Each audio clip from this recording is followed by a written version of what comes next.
자, 그럼 먼저 한 주간의 교육 뉴스 정리해드립니다. 뉴스 이슈 국민일보의 박용미 기자 자리했습니다. 어서 오세요. 안녕하세요. 국민일보 박용미 기자입니다. 네, 오늘 전해주실 소식은요. 네, 올해도 벌써 2달여밖에 남지가 않았는데요. 네. 이에 따라 내년 목회 계획을 세우는 교회들도 늘어나고 있습니다.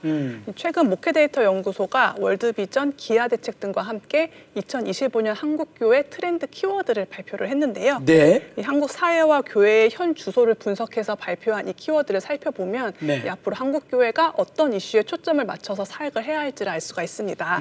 이 발표회에서 나온 키워드 정리해드리겠습니다. 네, 어떤 내용인지 들어보겠습니다.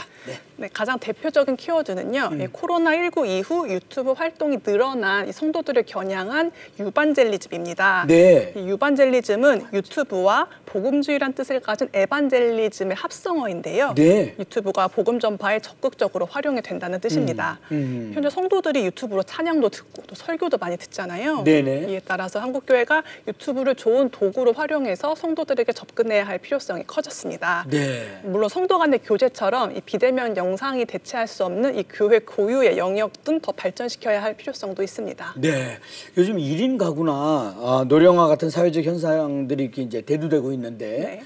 이에 따른 교회의 역할도 있을 것 같아요. 어떻습니까? 네, 맞습니다. 이 싱글 프렌들리 처치도 주목할 만한 트렌드 중에 하나입니다. 네. 아직까지 교회는 이 싱글에 대한 편견이 좀 강한 편이긴 한데 앞으로 싱글 인구가 증가를 한다는 것을 인정을 하고 또 이들을 섬기는 사역에 관심을 가져야 하겠습니다. 네. 또 최근 들어 신학교에 입학하는 학생들의 숫자가 줄어들고요. 특히 이 부교육자를 기피하는 이 현상에 따른 키워드도 있었는데요. 네. 포텐셜 레이어티라고 이 교회 내 평신도의 역할이 커지는 현상입니다.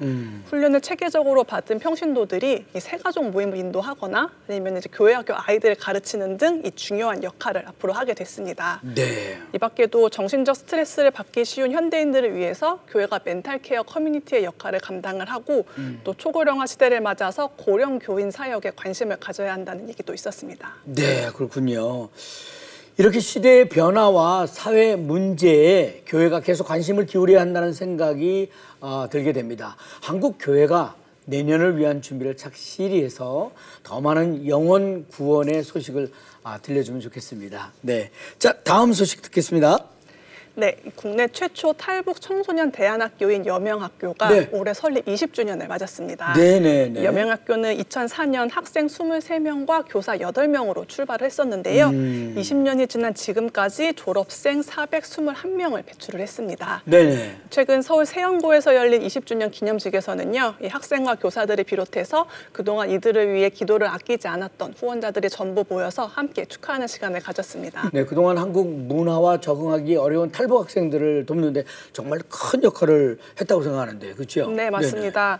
여명학교는 이 탈북 학생에 이어서 현재는 탈북 여성들이 중국에서 나온 아이들까지 이제 케어하는 역할까지 확대를 했다고 하는데요. 네. 이들을 부모처럼 돌봐주는 교사들의 사랑, 그리고 남서울교회 등 여러 교회들의 관심을 통해서 아이들이 한국교회의 일원으로 건강하게 자라고 있습니다. 네. 그런데 듣자니까 그 여명학교가 최근에 어려움을 겪고 있다고요? 여명학교가 이 남산 근처에 오랫동안 있었는데요. 계약 만료로 이제 은평구로 옮기려다가 지역 주민들의 반대로 이전이 무산됐었습니다. 네. 그래서 현재는 강서구에 있는 폐교된 초등학교를 임시로 사용하고 있는데 이마저도 2년 뒤에 비워줘야 한다고 합니다. 네네. 여명학교가 장소 걱정 없이 이 탈북 청소년들을 섬길 수 있도록 관심과 기도가 필요합니다.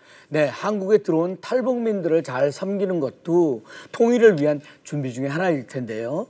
이 여명학교가 앞으로 이 사역을 잘 해나갈 수 있도록 용기를 주셨으면 합니다. 자, 그리고 또 하나 전할 소식이 있다고요? 오늘 27일 광화문과 서울시청 광장 일대에서 12.7 한국교회 200만 연합 예배 및 큰 기도회가 열립니다. 네. 이 건강한 가정 거룩한 나라라는 타이틀로요. 성혁명 법안에 반대하는 초교파 예배인데요. 사회 문제로 대두되고 있는 마약 그리고 동성애 이런 문제에 경각심을 갖고 한국교회가 뜻을 모아서 복음적 가치를 수호하겠다는 의지로 마련된 집회입니다. 네네, 잘 알겠습니다. 네. 관련된 내용은 잠시 후에 온전한 인터뷰에서 정성진 목사님을 초대해서 조금 더 자세히 이야기 들어보도록 하겠습니다. 네, 박용미 기자 대단히 감사합니다. 수고하셨습니다. 감사합니다. 네, 이어지는 단신 뉴스 보시고요. 다음 출연자 만나보시겠습니다.